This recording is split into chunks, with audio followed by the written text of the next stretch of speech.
Alors, déjà, précisons quelques mots. IPAM, qu'est-ce que c'est et quelle est surtout la problématique?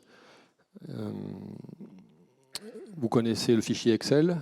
Celui-ci a pas mal de limitations listées ici. Donc, le but d'un IPAM, c'est de pouvoir partager l'information. Si j'ai mon fichier Excel dans un tiroir, chez le hostmaster du coin, ça va être dur d'aller lire cette information, surtout si le gars est en vacances. Je dois pouvoir gérer des demandes facilement. Comment je fais pour avoir une nouvelle IP, un nouveau sous-réseau? Est-ce que je vais le voir dans son bureau? Est-ce que j'envoie un mail qui est traité quand il reviendra de vacances? Quel est l'état de mon plan d'adressage? Comment je génère donc ces rapports au audit? Et puis ce qui serait sympa, c'est que mes IP ou mes sous-réseaux soient liés avec la CMDB, puisque j'ai déjà ITOP ou un autre outil. J'aimerais bien savoir que telle IP était sur tel serveur et avoir l'information assez véridique à l'instant T. Et puis bien sûr, il y a d'autres outils qui permettent de découvrir mon SI. Et donc, de ces outils, ça serait bien que je puisse extraire des informations liées aux IP. Donc, j'avais cette problématique en 2010. Pour info, rapidement, j'ai fait 15 ans de DNS, DHCP, IP management chez HP, chez qui je travaillais avec Romain, Erwan, Denis, que vous connaissez. Et donc à l'époque, j'étais confronté au fait qu'il n'y avait pas vraiment de solution pour remplacer le fichier Excel. C'était soit des grosses solutions, il y avait des solutions alternatives, mais bon, alors les tableurs, bien sûr, c'était ce qu'utilisaient beaucoup de gens, même sur des grosses PME, voire des grosses entreprises. Donc je voulais apporter une solution à cette problématique dans le monde de l'open source. Et c'est là que Combodo s'est créé, enfin le soft a commencé à émerger, et j'ai vu que ce soft pouvait répondre à cette problématique. Les 4-5 questions posées au-dessus sont couvertes par ITOP. En plus, on a, comme vous le savez, la possibilité de faire un modèle de données très très ouvert, donc j'ai pu l'utiliser pour faire les objets qui m'intéressaient. Et puis on peut bien sûr rajouter du fonctionnel, parce que la gestion d'IP requiert un petit peu de fonctionnel. Ce n'est pas des CI isolés qui sont indépendants les uns des autres. Il y a des contrôles à faire. Donc c'est là-dessus que j'ai développé cette base. TeamIP, TeamIP, c'est comme vous voulez, c'est open source, donc vous le prononcez comme ça vous arrange. ITOP, ITOP, je ne sais pas quelle est la version officielle, moi je dis ITOP. Donc j'ai développé TeamIP et ça a donné aujourd'hui, 12 ans après, un cœur qu'on appelle IPAM pour ITOP, et c'est comme ça que vous le connaissez en tant que client Combodo. Et puis un ensemble d'extensions que vous pouvez ajouter ou pas, mais qui nécessitent ce cœur. Alors, qu'est-ce qu'il y a dans le cœur? Il y a la base pour faire de l'IP management et pour gérer des grands plans IPv4, IPv6. Alors, j'ai fait le pari qu'il faudra peut-être amender de dire vous pouvez déclarer un plan IPv4 et IPv6 par organisation. Donc, il n'y a pas de duplicate IP, si ce n'est, enfin, il n'y a pas de duplicate IP donc, au sein d'une même organisation. Donc, petite limitation peut-être à voir. Mais pour le moment, ça n'a pas été très prégnant. Et j'ai développé 4 objets qu'on trouve en standard dans tous les outils d'IP management. Donc, des blocs de sous-réseau. Vous voyez ça comme des gros ensembles d'IP pour dire, tiens, ça c'est le bloc pour la France, le bloc pour l'Allemagne. Et en France, j'ai un sous-bloc pour Paris, pour Grenoble et je ne sais quoi, et puis pour tel bâtiment. Bon, voilà, c'est des containers qui sont hiérarchiques, des sous-réseaux qui sont des domaines de broadcast qu'on connaît tous, et des plages d'adresse IP s'il faut au sein de ces sous-réseaux grouper des CI des IP par fonction, des HTTP pour du documentaire, ou à l'époque on pouvait grouper les imprimantes ensemble. Bon, ça c'est un peu comme vous le souhaitez. Et puis bien sûr l'objet principal, l'adresse IP. Alors ça c'est les icônes que vous retrouvez dans le logiciel avec un petit 6 quand c'est de l'IPv6.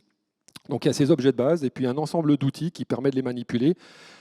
Par exemple, j'ai mon bloc, j'ai un /24 qui a été assigné ici, là, à ce site, et puis finalement il grossit, donc il faut non pas un slash 24, mais un slash 23. Donc, je peux agrandir mon sous-réseau, mais ça ne se fait pas comme ça. Il faut pas simplement modifier le masque. Il faut vérifier qu'il n'y a rien à côté. Puis si c'est à côté, s'il y a quelque chose, il faut peut-être l'englober, faire disparaître l'autre. Donc, il y a des outils pour manipuler ces objets qui sont intégrés à cet IPAM pour ITOP.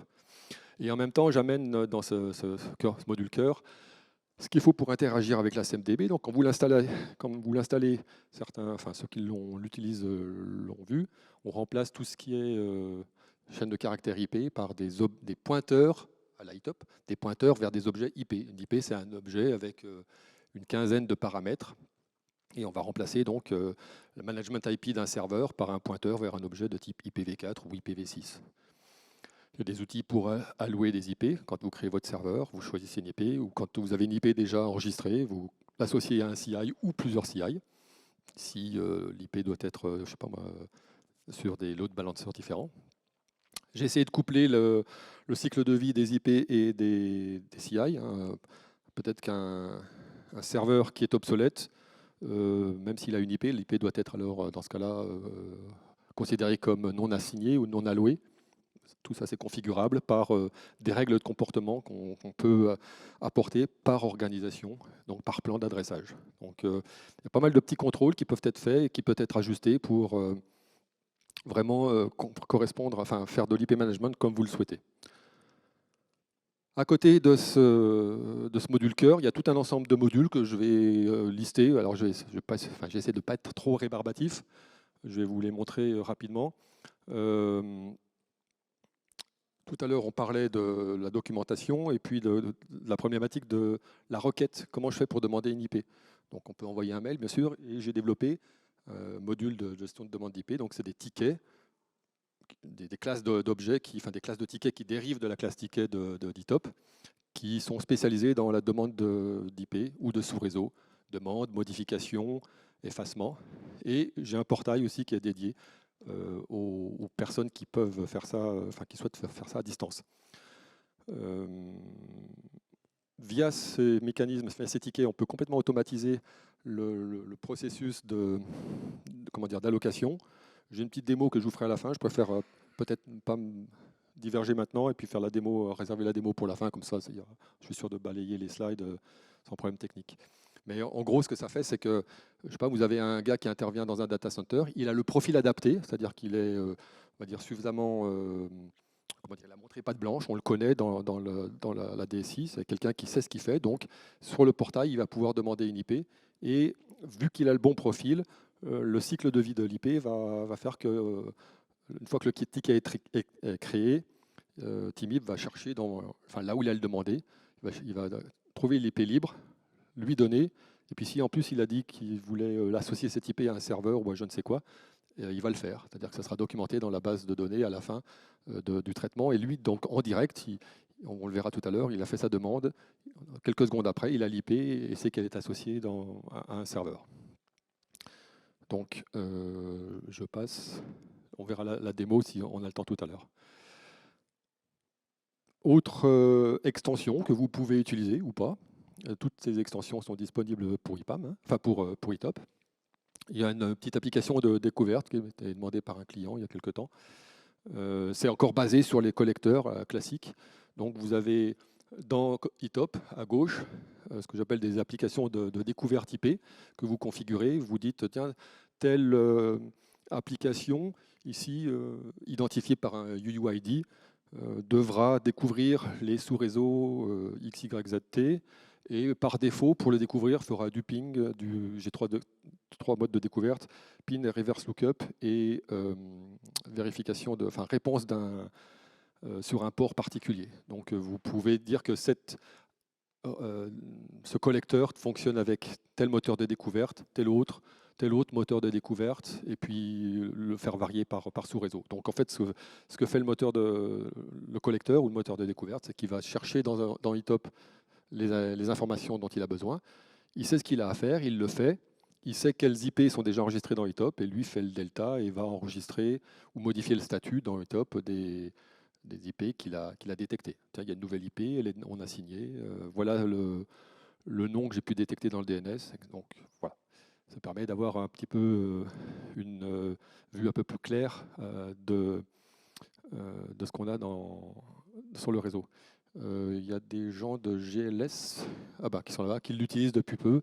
Et depuis cet été, on a une fonction fping que IPSCA a mis en place dans le collecteur qui permet d'accélérer grandement les choses. Et bon, ça fonctionne. Ça fonctionne. Autre extension, on a une banque de CI orientée réseau. Moi, je n'étais pas satisfait de la CMDB Editop quand j'ai fait le produit, donc j'ai rajouté des choses. Donc il y a des objets vraiment purement réseau qui sont d'ailleurs dans l'ITOP cœur. Je vais les rajouter ici, mais c'est dans l'ITOP cœur, les VRF, les numéros d'AS, les domaines DNS. Et puis en bas, c'est ce qu'on va trouver dans cette extension. J'enrichis les VLAN par rapport à ce qu'il y a dans l'ITOP. C'est un petit peu différemment. Un VLAN peut avoir plusieurs interfaces. Voilà, il y a des identifiants SNMP. Ça, c'est une PR qu'a fait IPSCA, que vous avez peut-être vu précédemment, qui a été intégré donc, au logiciel parce que c'était intéressant. Des agrégats de liens, des clusters réseau, voilà. Il y a des flux. Vous m'en parliez tout à l'heure.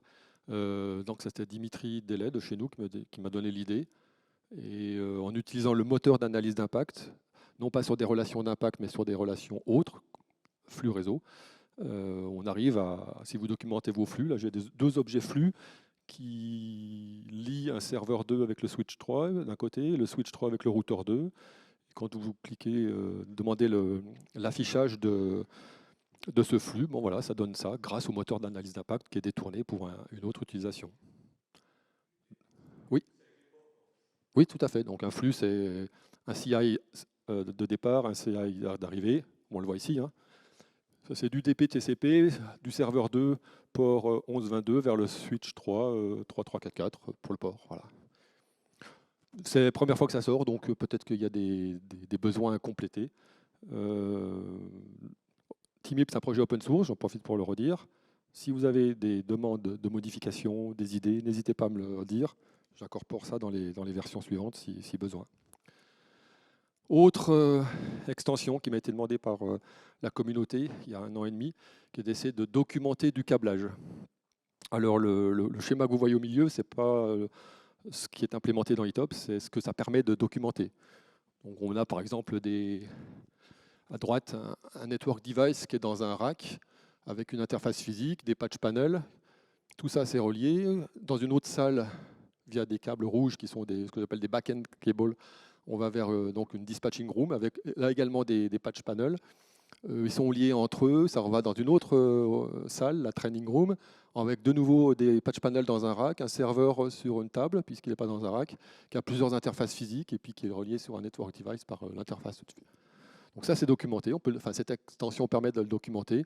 Et là aussi, j'utilise le moteur d'analyse d'impact pour afficher du câblage. Ce n'est pas de l'impact, ce n'est pas du flux réseau, c'est du câblage. Donc les relations qui ont été définies en XML sont typées câblage. Et voilà, on arrive à visualiser ce schéma. Il y a une petite évolution en cours pour pouvoir modéliser correctement les liens entre deux interfaces physiques directement. L'inventaire à l'après-vert va s'arrêter ici. J'ai deux autres modules. Il y en a un qui est orienté DNS. Alors la prétention, c'est pas de faire du DNS, malheureusement. Enfin, j'aimerais bien, mais il manque un petit peu de temps. Tout ce que ça fait, c'est que ça documente les zones, des db.zone. Donc vous documentez tous les DNS records que vous le souhaitez. S'il n'existe pas, donc là ici j'ai une représentation de tout ce qui est implémenté de façon particulière. Puis j'ai un record générique qui permet d'enregistrer, de créer le DNS record que vous souhaitez s'il n'y est pas. Et il y a des web services, donc il y a des fonctions qui permettent de générer le db.zone à la bind 8 ou bind 8 à l'époque, ouais. Et puis des web services pour que vous puissiez depuis l'extérieur aller chercher la zone compodo.com. Donc ça vous donne le fichier. Il y a des gens qui l'utilisent pour documenter les records de certaines zones. Je ne sais pas si certains... Enfin, je n'ai pas écho de gens de la communauté qui l'utilisent pour vraiment générer des zones et alimenter leur DNS. Pas de retour. Et dans le même ordre de grandeur d'idée, il y a quelques éléments pour documenter des HCP. Donc on peut documenter dans TIMIP comment on appelle ça, des options des HCP. Et là, je sais qu'on a un client en fait qui utilise cette version de TIMIP, enfin cette extension, pour précisément construire le fichier de configuration des fichiers DHCP de l'ISC. Donc eux, ils vont chercher, ils ont modélisé ces options, ils vont les chercher, puis avec ça, ils arrivent à construire le fichier. Dans une autre version, peut-être que je pourrais fournir l'applicatif qui le fait, à voir. Donc pour conclure cette présentation, donc on a une solution, au bout de 12 ans, une solution qui est bien intégrée à ITOP, donc IPAM pour ITOP, qui répond à la problématique initiale. En 11-12 ans, voilà, la solution est sur SourceForge et sur le hub de Combodo. Entre les deux, il y a en 11-12 ans 140 000 téléchargements. Il y a un site web, il y a un wiki que vous pouvez accéder à partir du wiki.timip.net, où j'essaie de tout documenter. Et puis donc, comme je vous disais, un ensemble d'extensions qui, un peu de façon prétentieuse, j'appelle riche en fonctionnalités, que j'essaie d'enrichir en permanence. Et ces extensions sont supportées par Combodo, c'est-à-dire que je suis le créateur de TIMIP. Combodo vous l'offre sous condition de souscription dans le designer. Et puis donc, ce qui vous donne accès, comme d'habitude, à du support, à du service en standard, comme l'offre en standard Combodo. J'ai également une version standalone qui est dédiée à l'IPAM. Donc c'est en fait un ITOP avec la CMDB et tous les modules TIMIP et sans aucun ticketing. Bon, en fait, vous pouvez le reconstruire vous-même. Vous aurez la même chose avec le module service en plus. Celui-là n'est pas supporté par Combodo, mais il est libre d'accès pour la communauté. Voilà, je pense que j'ai fait le tour. Les contributions sont bienvenues. Vous pouvez faire des PR sur GitHub. Et puis, il y a des extensions tierces qui ont été réalisées par Ipscan notamment. Donc, n'hésitez pas à enrichir la communauté si vous le souhaitez. Je vais essayer de passer, je pense que j'ai fini, avant de passer aux questions-réponses. Mais d'ailleurs, je peux répondre aux questions en même temps que j'essaye d'aller sur ma démo, si vous le souhaitez.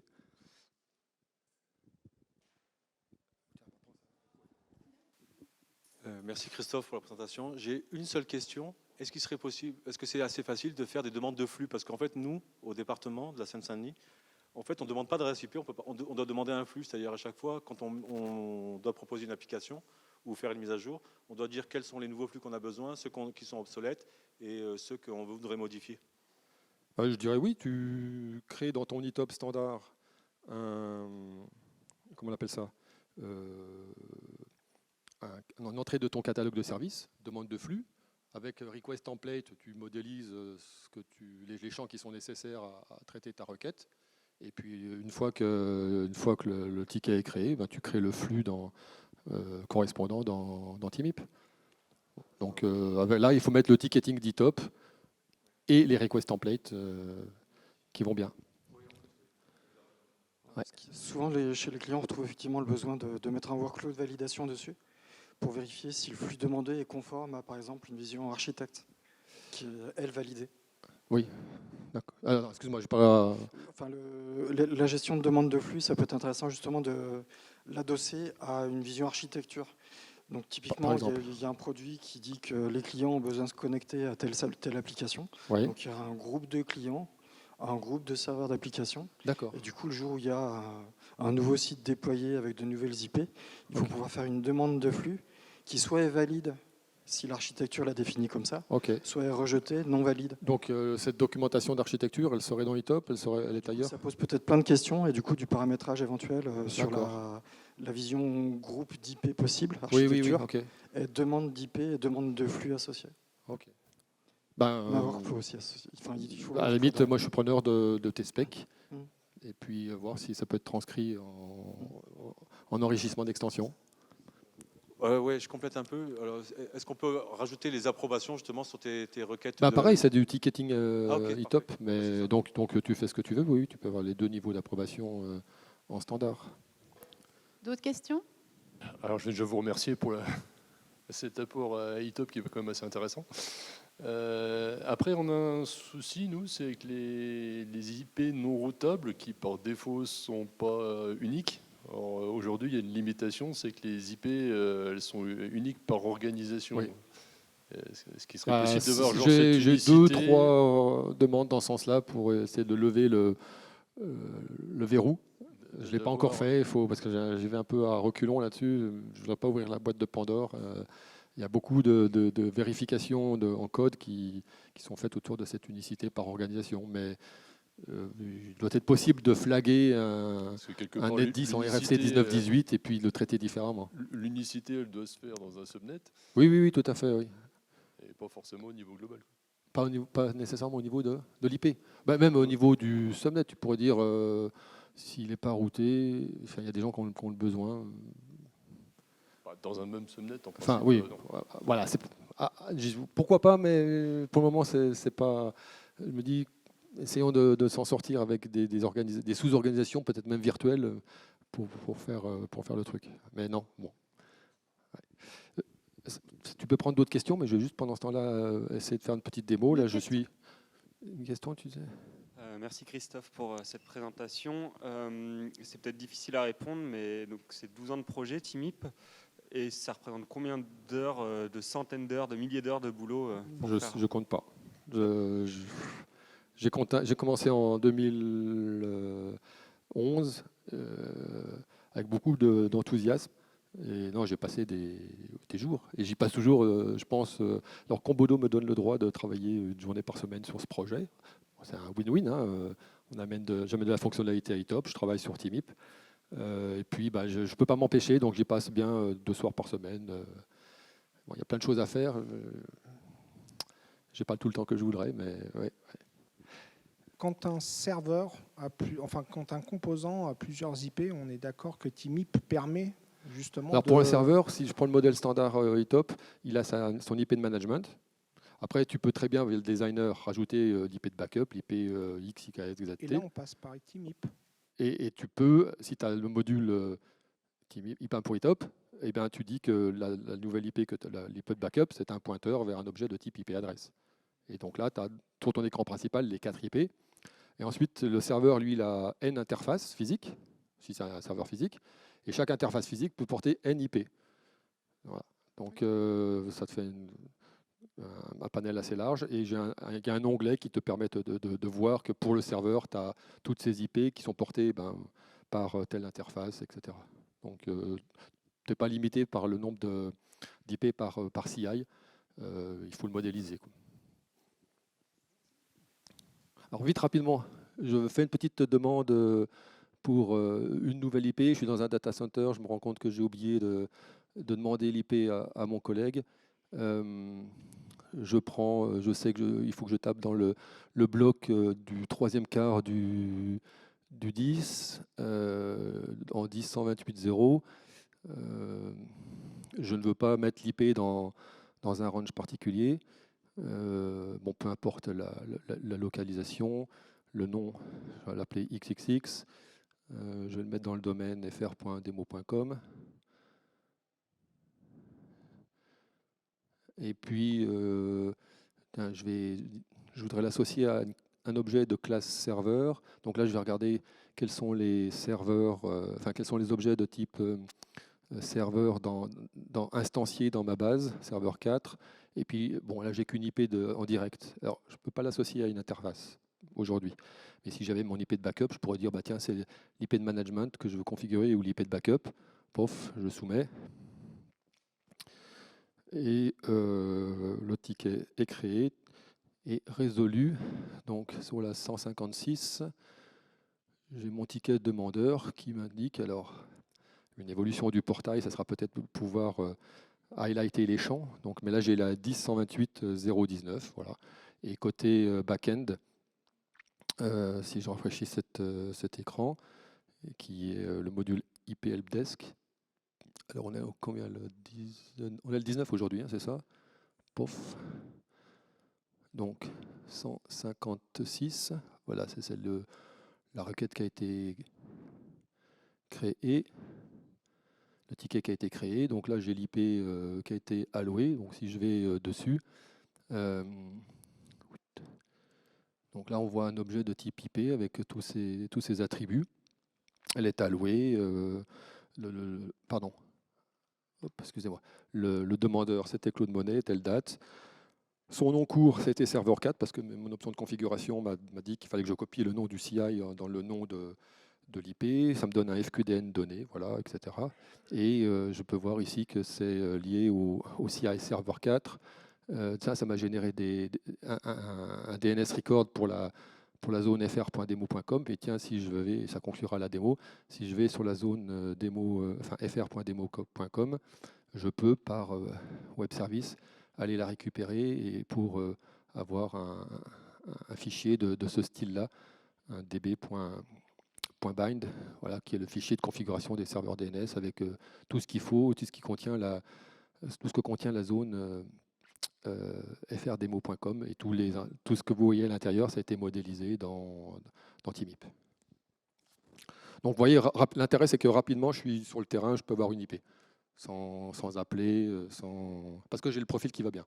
Si je n'ai pas le profil qui va bien, ça fait un ticket, et puis le hostmaster qualifie la requête et puis donne l'IP. Je dois rendre l'antenne.